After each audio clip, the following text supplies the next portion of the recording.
Hello හදමුද රසම රස chicken කරියක් ingredients අඩුවෙන් යොදාගෙන හදන රසම රස චිකන් ඩිෂ් එකක් තමයි මේක. මේකට අවශ්‍ය ඉන්ග්‍රීඩියන්ස් මම ඩිස්ක්‍රිප්ෂන් එකේ දාලා තියෙනවා. පෑන් එකක් ලිපේ තියාගෙන එකට තෙල් ටිකක් දාලා රත් වෙන්න දෙමු.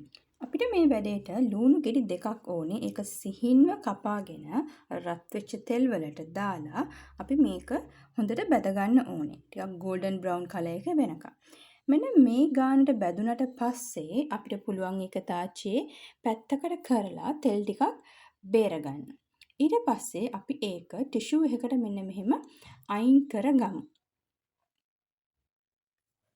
ඊළඟට අපි චිකන් එක මැරිනේට් කරගමු. මම මෙතන අරගෙන තියෙනවා චිකන් ග්‍රෑම් 750ක්. ඒකට හදාගත්ත ඉඟුරු සුදුලුණු පේස්ට් එකෙන් මේස හැන්දක් එකතු කරගන්නවා. දැන් ලුණු එකතු කරගමු. ඊළඟට මිරිස් කුඩු තේ හැඳි දෙකක් එකතු කරගන්න. මෙතනදී ලාවට බැදපු මිරිස් කුඩු එකතු කරගන්න පුළුවන් නම් වඩාත් හොඳයි.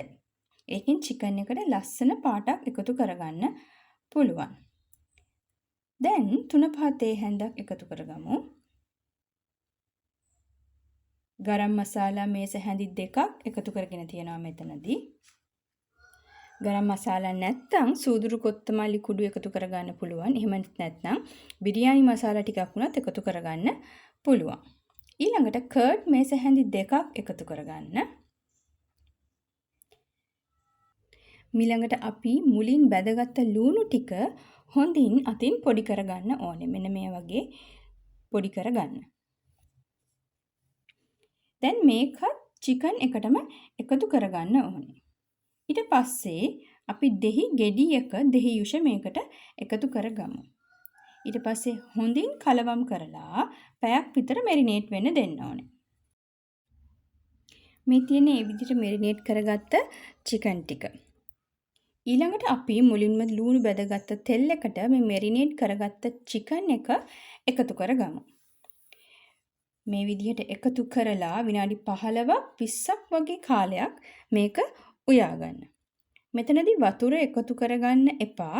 චිකන් එකේ තියෙන වතුර එකෙන් සහ තෙල් එකෙන්ම මේක හොඳට තැම්බෙන්න දෙන්න ඕනේ. මේ තියෙන්නේ දැන් අපි හදාගත්ත චිකන් එක.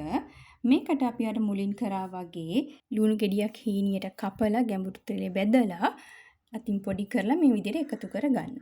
ඊළඟට අපිට පුළුවන් කොත්තමල්ලි කොළ මිටකුත් එකතු කරගන්න. ඊට පස්සේ හොඳින් කවලම් කරගෙන නැවතත් විනාඩි කිහිපයක් මේක උයා ගන්න.